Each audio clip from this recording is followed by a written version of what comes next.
अगर आप आईटेक करने का सोच रहे हैं तो आपके दिमाग में ज़रूर होगा कि इसके बाद कोई जॉब अपॉर्चुनिटीज़ हैं क्या, गवर्नमेंट जॉब्स मिलेंगी, गवर्नमेंट जॉब्स मिल जाएगी कि नहीं, हायर एजुकेशन के लिए क्या कर सकते हैं और प्राइवेट सेक्टर में इसके लिए जॉब्स होंगी या नहीं। आपके दिमाग में ये भी होगा अगर बीएड 2 साल का बीएड अगर ये डिसकंटिन्यू है, बंद होने वाला है 2030 के बाद, तो क्या इसका फ़ायदा आईटेक स्टूडेंट्स को मिलेगा? चलिए ये सारी चीज़ें हम इस वीडियो में डिस्कस करेंगे। देखते हैं, आईटेक करने के बाद आप कोई भी सेक्टर में जा सकते हैं, आप गवर्नमेंट जॉब के सेक्टर में जा सकते हैं, प्लस आप प्राइवेट यानी कि प्राइवेट स्कूल्स में पढ़ा सकते हैं। आईटेक आपका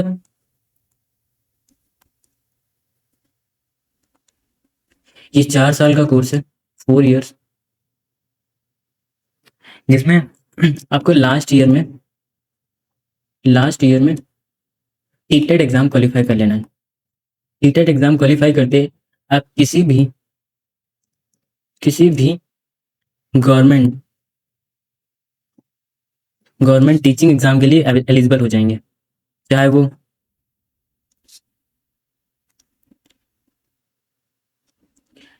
वो पीआरटी हो या टीजीटी लेवल का हो या फिर आपका पीजीटी हो यानी पोस्ट ग्रेजुएट लेवल। पीआरटी हम प्राइमरी स्टूडेंट्स को पढ़ाते हैं और टीजीटी यानी कि आप 9 to 10th क्लास के स्टूडेंट यानी कि सेकेंडरी लेवल के बच्चों को पढ़ाते हैं। लेकिन पीजीटी आप 11th 12th को पढ़ाते हैं यानी कि आप सीनियर सेकेंडरी वाले बच्चों को पढ़ाते हैं। इसके लिए आपको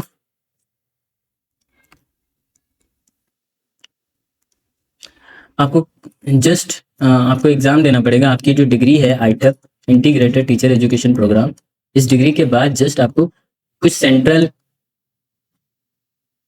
या एंड स्टेट किसी लेवल के भी आप टीचिंग एग्जाम दे सकते हैं, जैसे कि केवीएस केंद्र विद्यालय, NVS Navodaya Vidyalaya and Delhi board में यानी कि DSSB।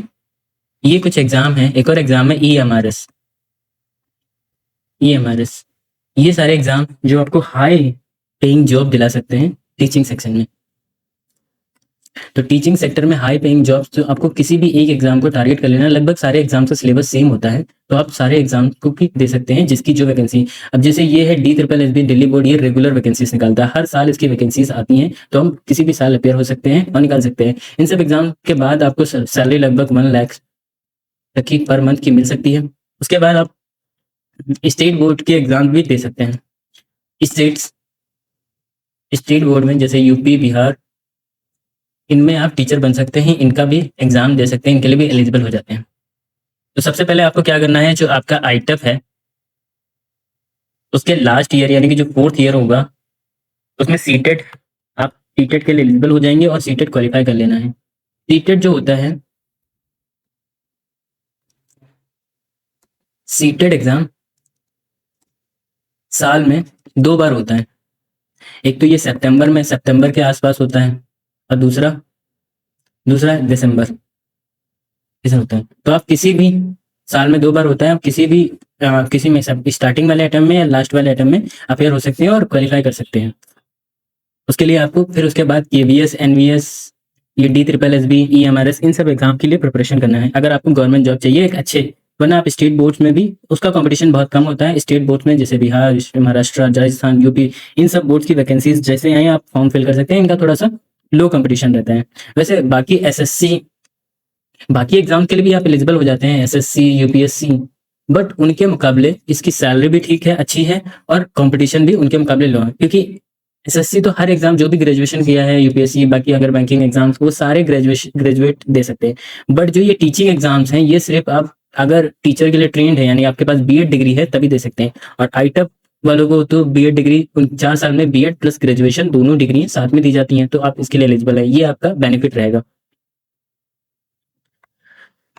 उसके बाद देखते हैं कि प्राइवेट सेक्टर में, तो जैसे कि इस कोर्स को ऑफर करने वाले प्रीमियर इंस्टीट्यूट्स हैं, IITs, NITs, तो ये सब इनका रिकॉर्ड है कि अपने बच्चों को, ये हाई फीस चार्ज कर रहे हैं, तो इनका रिकॉर्ड है कि ये अपने बच्चों को प्लेसमेंट प्रोवाइड करेंगे, तो आपको इनसे प्लेसमेंट मिल जाएगी। आप प्राइवेट एडटेक कंपनी, जैसे बड़ी बड़ी एडटेक कंपनीज होती हैं, उनको कुछ लोग चाहिए होते हैं रिसर्च करने के लिए, पीपीटीज बनाने के लिए, सारी चीज़ें करने के लिए, कंटेंट तैयार करने के लिए, नोट्स बनाने के लिए, तो आप वहाँ पे भी जा सकते हैं, वहाँ पे भी आपकी जॉब लग जाएगी, डायरेक्ट प्लेसमेंट हो जाएगा, या फिर आप वहाँ जाके अप्लाई कर सकते हैं, कंटेंट राइटर, यहाँ पे भी स्कोप है आपका।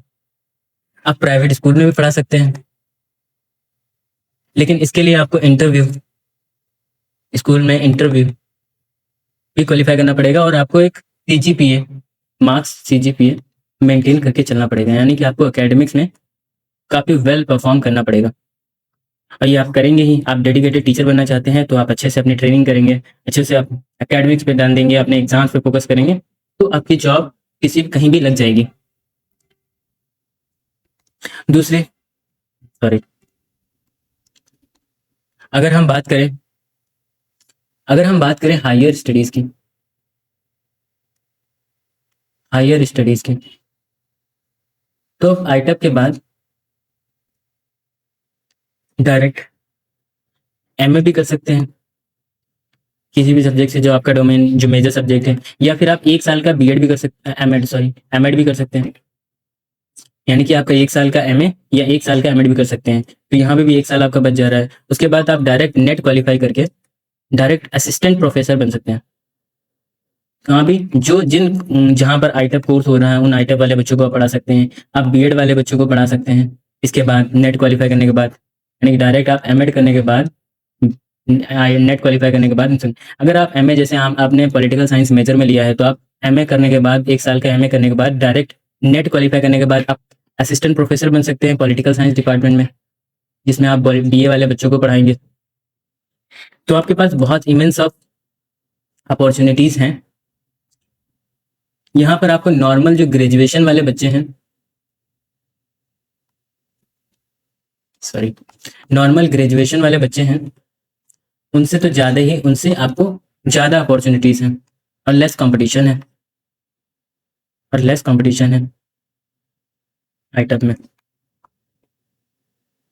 जैसे कि 2 साल का जो बीएड है वो डिसकंटिन्यू होने वाला है, तो इसका फायदा आपको डायरेक्टली इसमें मिलेगा, यानी कि आपको प्राइवेट स्कूल्स या प्राइवेट एडटेक कंपनीज में आपको प्रेफरेंस दी जाएगी, क्योंकि आपने 4 साल ट्रेनिंग की है, ट्रेनिंग मिली है आपको, टीचर ट्रेनिंग मिली है। उनको सिर्फ 2 साल, तो आपको पहले से ही प्रेफरेंस दी जाती है, गवर्नमेंट भी आपको प्रेफरेंस दे रही है।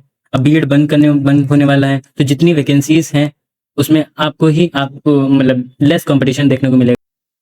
ठीक है, अगर आपको ये वीडियो हेल्पफुल लगा है तो आप इस चैनल को सब्सक्राइब कर सकते हैं, और हम ऐसे ही वीडियोस आपके लिए लाते रहेंगे, आपको आईटेप के बारे में, एनसीटी के बारे में इन्फॉर्म करते रहेंगे।